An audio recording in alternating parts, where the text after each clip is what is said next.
My name is Alyssa Ray, I'm 27 years old. And if you think love means quiet obedience, stay till the end of my story. Your brother's feelings matter more right now, Mom said, slicing her tone sharper than the knife she used to peel apples. He's been fragile since his breakup. Maybe postpone the wedding until he feels special again. Dad nodded, his fork clinking against the plate. You've always been the reasonable one, Alyssa. Be the bigger person, just this once.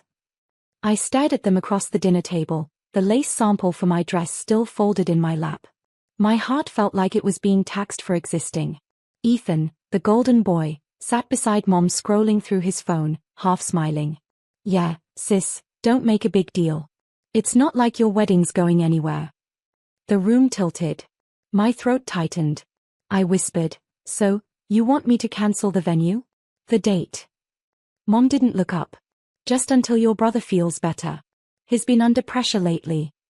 Do you ever realize, mid-conversation, that your family never saw you as a person, just the peacekeeper who keeps the storm quiet? I nodded, even though every muscle in my face wanted to scream. Sure, I said softly. I'll reschedule. That night, the house slept under a blanket of comfort while my chest burned with silence. I packed my things, invitations, decor lists, everything I'd built, into a single box. Each item felt like a piece of me they'd stepped over. Outside, the rain hissed against the pavement. I could still hear Mom's voice echoing from dinner. Be the bigger person. I texted her as I loaded my car, you won't have to worry about my wedding anymore. Her reply came fast, stop being dramatic. We'll talk tomorrow. I typed back, there won't be a tomorrow. As I drove away, the headlights blurred through the rain, like the world was washing me clean. The radio was silent, just the hum of tires against wet asphalt, steady and certain. That night, I didn't just leave my parents' house. I left the role they wrote for me. And none of us knew, the next time we'd meet, everything would have changed. The next morning, I woke up to the sound of construction outside my new apartment. Hammers, drilling, life moving forward without asking permission. For once, I liked the noise. It drowned out every echo of home. My phone buzzed non-stop, 17 missed calls, 4 from Mom, 1 from Dad, 12 from Ethan.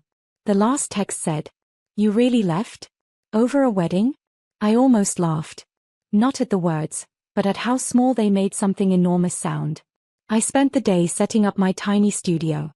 One thrift couch, a chipped coffee table, and a vase with a single white lily, the kind Mom always said looked funeralish. I liked that. It felt honest. By evening, I sent out new invitations. Same date. Same dream. Different venue. Smaller, simpler, but mine. I invited friends who'd supported me, co-workers who cheered my courage, and even my old art professor who once told me, some families only love the version of you that doesn't outgrow them. Ethan posted a cryptic Instagram story that night. Some people only care about their spotlight. Mom liked it. Dad commented a heart emoji. I didn't respond. I didn't have to. Silence, I was learning, could be louder than revenge. The wedding came and went. Warm, imperfect, full of laughter that didn't need permission. I wore the same dress they told me to save for later. When I said I do, I felt like I'd buried every piece of the little girl who once begged to be seen. Weeks turned into months. I built a small event planning business from scratch. People loved the name, Reverie and Rue. It started with 3 bookings, then 12, then 4 to 7. I barely slept, but the exhaustion felt different this time. It was mine. A year later, I bought a small loft downtown. As I hung fairy lights across the ceiling, I saw Ethan's name flash on my phone for the first time in months. The message said, "Hey, can we talk? It's about Mom and Dad." And in that moment, I knew something had cracked on their side of the story. I stared at Ethan's message for a long minute. "Can we talk? It's about Mom and Dad." My thumb hovered above the keyboard. Old instincts whispered, answer him, fix it, make peace. But a colder voice, the one I'd earned through nights of quiet rebuilding, said, let him explain first. So I replied, I'm listening. 5 dots appeared, then vanished. Reappeared again. Then finally, a message. They are fighting. About money. Dad's been asking me to cover bills. They said you won't help. I blinked, half in disbelief, half in déjà vu. The same parents who told me my brother deserved more support were now asking him to save them, because I had stopped being their safety net. I didn't reply. Instead, I scrolled through my emails, new contracts, design consultations, payments clearing from clients who trusted me. Every line was a quiet victory. By evening, Mom called. Her tone was syrup-sweet, too calm. "Hi, sweetheart," she said.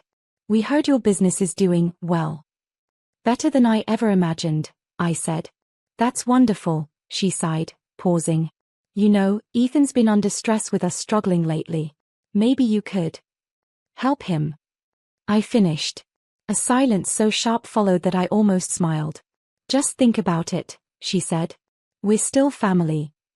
I could hear Ethan muttering in the background, his voice low, annoyed, like this wasn't about care, but control. I replied softly, "You know, Mom, I did think about it. For 27 years. And I ended the call. Later that night, I sat on my balcony watching city lights flicker like tiny, stubborn stars. I wasn't angry, just hollow, as if part of me had already grieved them. My phone lit up again. Ethan's new message read, "You've changed, Alyssa. You used to care." I typed back one sentence. "I still do. Just not the way that hurts me." Then I set my phone face down. Somewhere deep inside, I felt it, the first tremor of the collapse I'd quietly stopped holding up. 2 weeks passed before I heard from them again. I was in the middle of arranging flowers for a wedding, ivory roses wrapped in soft gold ribbon, when my phone buzzed. Mom's message flashed across the screen. "Your father's credit card was declined today. Ethan's furious. He says you're being cruel." I read it twice, then put the phone down beside the bouquet. The florist looked at me and said gently, "You okay?" I smiled. "Just allergic to hypocrisy." That night, I finally opened social media, something I'd avoided since I left. Ethan's feed was a portrait of decay disguised as pride.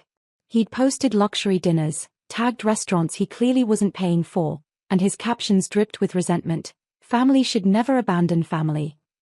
Every post had Mom's heart emoji. Every one of them was aimed at me. It was strange how digital affection could rot the same way real love did. Then came Dad's call. His voice trembled, half pride, half plea.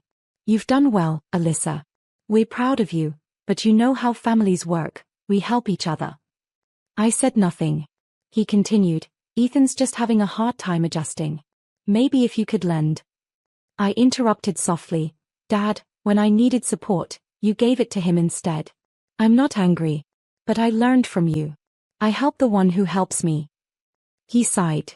"So you're really choosing yourself?" "Yes," I whispered. "For the first time." After the call, I sat in the dark, phone screen dimmed to black. For years, I thought family bonds were made of blood. Turns out, some are made of silence, and silence breaks cleaner. A week later, I got an email from an unknown address. Subject: "You think you're better than us now?" The sender was Ethan. Attached was a screenshot of my business's public review page, with a 1-star review under his name. "Fake company. Manipulative owner. Avoid at all costs." I didn't flinch. Because what he didn't know was, I had already planned how to respond. And this time, my silence wouldn't protect him. The review stayed up for 24 hours before I took a breath, opened my laptop, and replied publicly. "Hi Ethan. Family disagreements don't belong on business pages. I wish you healing, and boundaries. No anger. No explanation. Just truth, wrapped in calm." Within minutes, messages poured in from clients and strangers. Professional way to handle it. Graceful response. Respect. And one that made me pause. Your brother just exposed himself more than you. The next morning, I woke up to find his comment deleted. Then came the text. You think you're so clever, don't you? I didn't reply. Silence again, my favorite weapon. But beneath that quiet was strategy. By noon, I had already called my lawyer. Not for a lawsuit, but to secure my brand, my name, my work. We filed trademarks, copyright protections, business registrations in 3 new states. If they ever tried to use my name again, they'd meet legal walls, not emotional ones. That same evening, I hosted an event for one of my biggest clients, a charity gala downtown. Chandeliers glittered, Violins played, laughter filled the air. And there, across the room, I saw something I hadn't expected. Mom. She stood near the doorway, hesitant, clutching a small gift bag. Her eyes darted nervously through the crowd until they landed on me. She looked older, tired in a way guilt makes you. I walked toward her slowly. You came, I said. She smiled, shaky. Ethan told us about your success. We wanted to see it for ourselves. We? I asked, glancing past her. Dad stood behind, silent. For a second, it almost felt like family again, until Mom whispered, maybe now you can help your brother get back on his feet. There it was. The script they couldn't stop reading from. I smiled politely. Of course, I said. I'll make sure he gets exactly what he deserves. Mom exhaled with relief. She didn't notice the way I said deserves. Because the next phase wasn't about anger, it was about exposure. And Ethan had no idea how public it was about to become. The plan began quietly. No shouting, no confrontation, just truth arranged in the right light. A week after the gala, I launched a new online campaign for Revenge Nenito, a series called Behind the Curtain, Real Family Stories of Success and Sabotage. Each post shared a client's story about overcoming jealousy, betrayal, or discouragement from loved ones. It wasn't about my family, not directly. But every word mirrored my reality so precisely that anyone who knew us would feel the echo. The campaign went viral. Within days, hundreds of comments poured in. This happened to me. Families can be your biggest obstacle. Thank you for saying what we're too afraid to. I didn't mention names. I didn't need to. Ethan did that himself. He commented under one post, "You're talking about us, aren't you? You think you're better." I deleted it. Not to hide it, but to let his silence look guilty all on its own. That night, Mom called again. Her voice was trembling. Ethan's not doing well. He's losing clients, people are asking questions. Then maybe he should stop making enemies out of family, I said softly. She whispered, you sound so cold. I exhaled. No, Mom. I'm just finally at room temperature. After I hung up, I sat in my office surrounded by glowing screens and soft jazz playing in the background. 4 years, they told me to dim my light so Ethan could shine. Now, my brightness was exposing every shadow they created. A journalist reached out 2 days later, said she loved the campaign, wanted to do a feature on me and the idea of family resilience. The article went live that Sunday. The headline read, "From Rejection to Reinvention, the Woman Who Built Peace Out of Betrayal." Underneath was my photo, smiling, confident, free. And when Ethan saw it, his meltdown wasn't private this time. He went live on social media that night, ranting, pacing, red-eyed. The video lasted 20 minutes before he deleted it. But by then, 20,000 people had already seen it. By morning, Ethan's video was everywhere. Screen recorded, reposted, dissected. The comments section turned into a courtroom, and for once, I wasn't the defendant.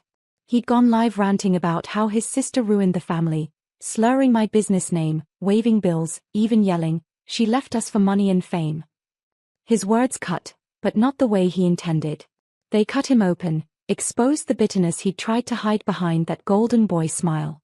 Mom texted me before sunrise. "Please, take the video down. People are calling. We can't go through this." I replied, I didn't post it. That silence afterward was a peace I hadn't felt in years. Still, I watched the fallout unfold like a storm I didn't start but had waited my whole life to see pass. Brands dropped him from small endorsement deals. His friends stopped replying. Even Dad, once his defender, messaged me privately. He's lost control. Maybe you should talk to him. I typed, deleted, and finally sent. He never listened when I was quiet. Let him hear the silence now. In the following days, I focused on work. The world moved on, but my inbox didn't stop. Messages from strangers kept flooding in. Your story gave me strength. I left my toxic home today. You helped me forgive myself. Each one felt like a fragment of healing I hadn't asked for but deeply needed. One night, as I locked up my office, I noticed a familiar car parked across the street, Ethan's. He stepped out slowly, eyes hollow, hands shaking. "Alyssa," he said, voice cracking, I didn't mean for things to go this far. I stood still, watching him like someone observing an old storm finally dying out. I know, I said softly. Neither did I. He looked at the ground, tears tracing lines of exhaustion. I lost everything. I nodded. So did I once. That's how I learned what was worth keeping. He didn't speak again. Just turned away, shoulders caving inward. As he drove off, I whispered into the night, maybe now you'll finally grow without someone shrinking for you. And for the first time, the silence didn't ache, it glowed. A month passed. The chaos faded into background noise, like a storm finally exhausted. My parents stopped calling, stopped defending, stopped pretending. Sometimes silence is not punishment, it's peace arriving quietly at the door. One morning, a letter slipped through my office mailbox, handwritten, trembling ink, familiar handwriting. It was from Mom. Alyssa. We watched the video again. We finally saw what we refused to see. You were never cruel, just tired of being used. We're sorry we made you the caretaker of everyone else's feelings but your own. Dad's been quiet. Ethan's been getting help. Maybe someday we can start over, differently. Love, Mom. I read it 3 times, tears blurring the edges of the page. There was no triumph in me, just stillness. Because revenge, when it's complete, doesn't roar, it exhales. That evening, I drove back to the old neighborhood. The house looked smaller, the lawn less perfect, the air thinner. I didn't go in. I just stood at the gate, tracing the chipped paint, remembering the night I left. Through the window, I saw Dad helping Mom set the table. Ethan's car wasn't there. For once, I didn't feel anger. I felt distance, the healthy kind. I slipped the letter back into my coat pocket and whispered, this time, I'm not the one who needs to be forgiven. Back home, I sat at my desk and opened a blank page for my next campaign. Its headline read, Healing isn't winning, it's stopping the cycle. Before posting, I added one final line. If this ever happened to you, say same in the comments. The screen reflected my face, older, calmer, untouchable. Somewhere, Ethan was probably learning what accountability feels like. And maybe, one day, Mom would understand that love without respect isn't love at all. I closed my laptop, poured tea into my favorite chipped cup, and smiled at the quiet. This wasn't the ending they wrote for me, but it was the one I chose.